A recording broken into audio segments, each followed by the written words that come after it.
In this week's episode, a controversial court ruling makes rhino horn trade legal in South Africa, the world's oldest bird gets ready to be a mother again, a rare orange primate is born in Australia, and a lucky little elephant gets rescued from the mud.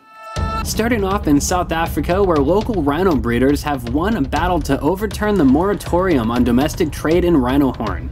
Conservationists have found the move concerning, and the government is set to lodge an appeal effectively suspending the decision until a final ruling has been made. Are you for or against legalizing the trade in rhino horn? Let us know in the comments below. In other rhino news, Prince Harry witnessed the horrors of poaching firsthand on a recent visit to the Kruger National Park. The royal was taken to the site of a poaching incident where a mother and baby white rhino had been killed. South Africa is in the midst of a poaching crisis.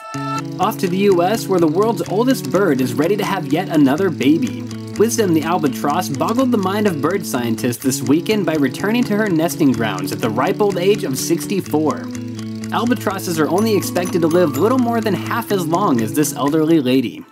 From the old to the new with the birth of this Francoise Langer monkey, one of the rarest primates in the world. The bright orange baby was born at Taronga Zoo in Australia as part of an endangered species breeding program. It is estimated that there are less than 2,000 of these monkeys left in the wild. And worrying news from Norway, where the government has issued licenses to hunt more than half the country's wolf population.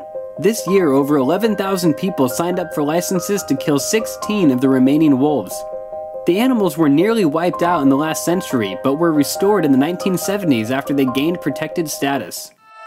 And this creature's starry shell has made it yet another victim of the illegal wildlife trade.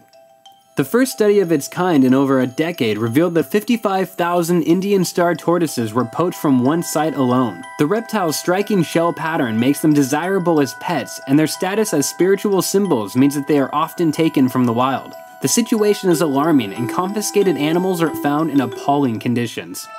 From land to sea, with the spectacular drone footage of hundreds of beluga whales gathered at their summertime nursery grounds. Around 2,000 of the whales congregate here to breed and raise their calves. Filming in this isolated location is a challenge, but improved technology has allowed us a new perspective of these aquatic mammals. Rounding off with this extraordinary rescue. A clumsy elephant calf that got itself stuck in the mud is saved when its herd rushes over to help.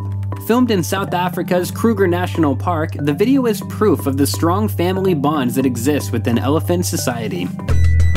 That's it for this week. We're keen to hear your opinions on these nature news stories. Tell us what you think in the comments below.